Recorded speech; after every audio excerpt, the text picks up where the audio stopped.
Alrighty, this here is a little demonstration of how I record all my console videos for the Wii, typically.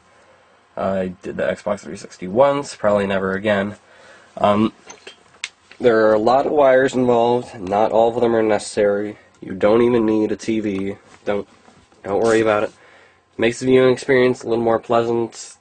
If you roll like that, I'll be showing how to do that, but also show how to do it Barebones minimally, which is what I did for quite a while before I started using the TV. Basically, three necessary pieces of hardware just to get things done. You need the console itself, along with the AV cables that come with it. These are not the AV cables that came with it. These are separately bought ones with a little S-video thing that improves the video signal. This is not necessary. When it goes to YouTube, quality difference probably won't even be noticed, but it looks a lot better when you're playing.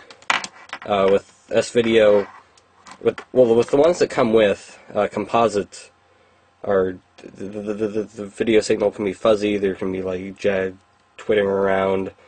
S-video makes it a clearer signal. And you can actually get things called component cables, which are even better, but those are incompatible with the next piece of hardware, the Gamebridge. These things are not made anymore. You can get a superior product, which may or may not be compatible with components, I don't know, for a similar or cheaper price. I think you can get HD video recorders for cheaper than this. This is what I use, and it gets the job done, and I'm pretty sure all the video recorders work similarly. Anyway, two vital parts on each side of the Gamebridge. These guys, the inputs for these guys, this is S-video, this is S-video, these three correspond to their corresponding colors. And then traveling along the cords, you come along right here, a USB plug, which plugs into somewhere on your computer, depends on your model. The Gamebridge comes with software on a CD that you need to install. I assume most are like that. But once it's done, plug it in, all good.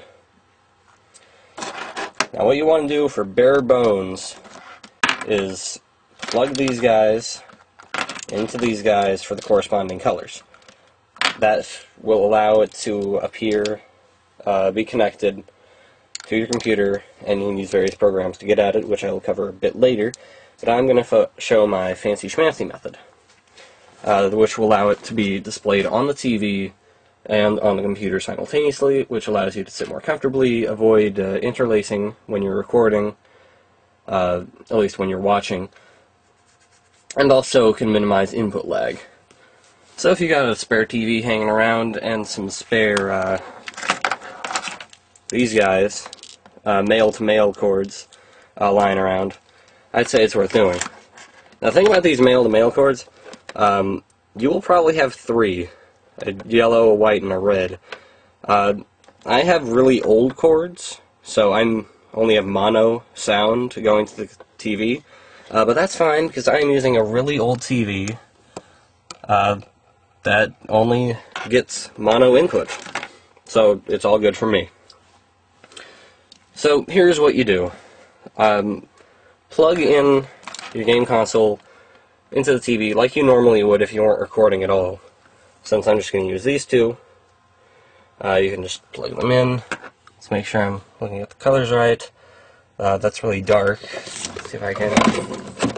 Whoopsie doodly, that's a cable box, which isn't even working, by the way. Take the yellow and plug it in to the in. You can just barely make that out. Bottom one says in, top one says out.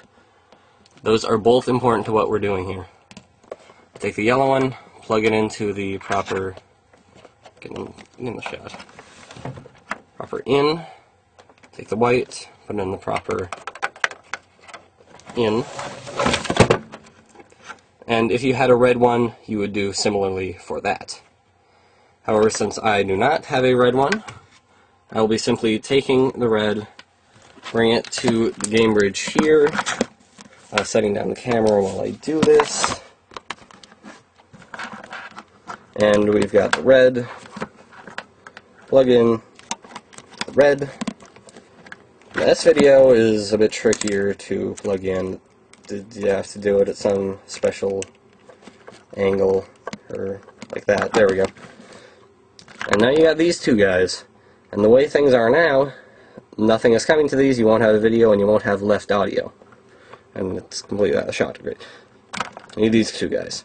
And that's where the male-to-male cables come in. You can see we have two sets of each color, right here, right here. Don't think it matters which end you use, but take one end, take your camera as well, and again, plug into the corresponding colors, this time on out. See that barely? Yes, yes you do. Now I'm pretty darn sure your TV is going to have an out, because this thing is like from the 80s and only has mono sound, and it has out. So plug that in there, plug that in there, and now you have video and one channel of sound going to your TV. If you have a more advanced TV and more advanced cables, you can get both channels of sound, no problem. I'm just working with what my dad has lying around. So now you take the other ends, and simple as pie, just like you did before. Take the yellow, plug it in, take the white, plug it in. And assuming that you have already plugged in your Gamebridge to your computer here, your Wii, once it's turned on, should distribute data to both the TV and your computer. You see I'm opening up Virtualdub, that's what I like to do. Oh no, Vegas, hello. That's what I used to edit Wind Waker. And you go. See, this is why you don't do camcorder LPs, people. Go down to here, this is the program I use, you might use something else, I don't know. Capture AVI.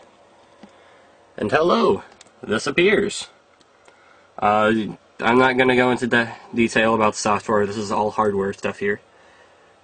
And this is how I did things way back in the day. TV was not involved. Everything is all screwed up with the white balance now, by the way. All the inputs just went straight into the Gamebridge. But because I do this crazy male-to-male thing, when I turn on the TV, it also appears there. There are a couple advantages to doing this. By the way, this is why you don't do camcorder LPs, people. These bars, they are so obnoxious, they're so stupid. Don't do them, people. Several advantages, having to do with interlacing, which is whatever.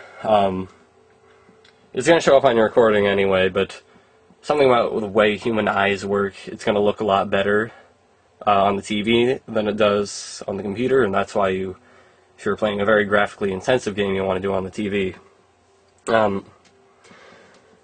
And also, just, you can swivel it around if it's on a Lazy Susan like that. You can be more comfortable positioning your chair or something. If you're doing post-commentary, you can just sit however you like, just have the computer off to the side, no problem. Advantages to doing this. I think it's worth doing. If you have the stuff, it's not necessary at all. You can just do this. This is what I did for a long time. I did for the entirety of Metroid. So that's how I do things. And if you do them differently, whatever, as long as it works, and as long as it's not a camcorder, seriously, screw these things. I hate them. Goddamn.